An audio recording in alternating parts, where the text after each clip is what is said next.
Guys আজকে আমার এত বড় একটা বিপদ হয়ে যাবে আমি কখনো ভাবতেই পারিনি। তো শুরুটা হয় আমার ছোট বোন একটা আমাকে চুইংগাম দিছিল, আমি ক্যামেরার সামনে স্টাইল করে করে আপনাদেরকে দেখিয়ে কাচ্ছিলাম। তারপর আমি চুলায় বসিয়ে দিলাম গরম পানি হওয়ার পর গাইস আমি গোসল করে ফেলি।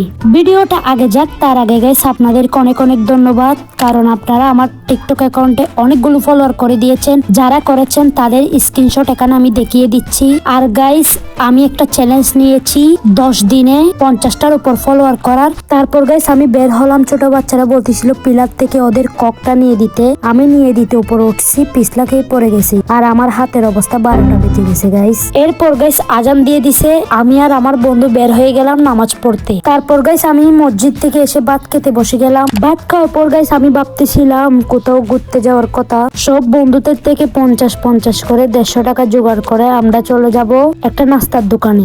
দেন আমরা উঠে যাই একটা অটো রিক্সাতে আমাদের গন্তব্যস্থানে পৌঁছাবার জন্য। তারপর গাইস আমাদের গাড়ির চাকাগুলো অনেক পরিশ্রম করে, তারপর আমাদেরকে পৌঁছে দেয় আমাদের গন্তব্যস্থানে। এখানে আসার পর গাইস আমি অনেক ভাবসাব নিচ্ছিলাম, আমার বন্ধুরা তো লজ্জায় একদম শেষ। তারপর গাইস আমরা 3টা এসবেকার আর 3টা কফি নিয়ে নিই খাওয়ার জন্য, কারণ এখানে ভালো কিছু খাওয়ার মতো নেই। এরপর গাইস আমি একটা গাড়ি ঠিক করি, গাড়ি ঠিক করার পর আমরা 3 বন্ধু একসাথে উঠে যাই। উঠে যাওয়ার পর আমরা আমাদের বাসায় চলে আসি। গাইস আজকের ভিডিওটা কেমন লেগেছে কমেন্ট করে বলবেন। টিকটক থেকে দেখে থাকলে একটা ফলো করে দিবেন, ইউটিউব থেকে দেখে থাকলে একটা সাবস্ক্রাইব করে দিবেন। আমি যাচ্ছি, tata bye bye, see you, love you.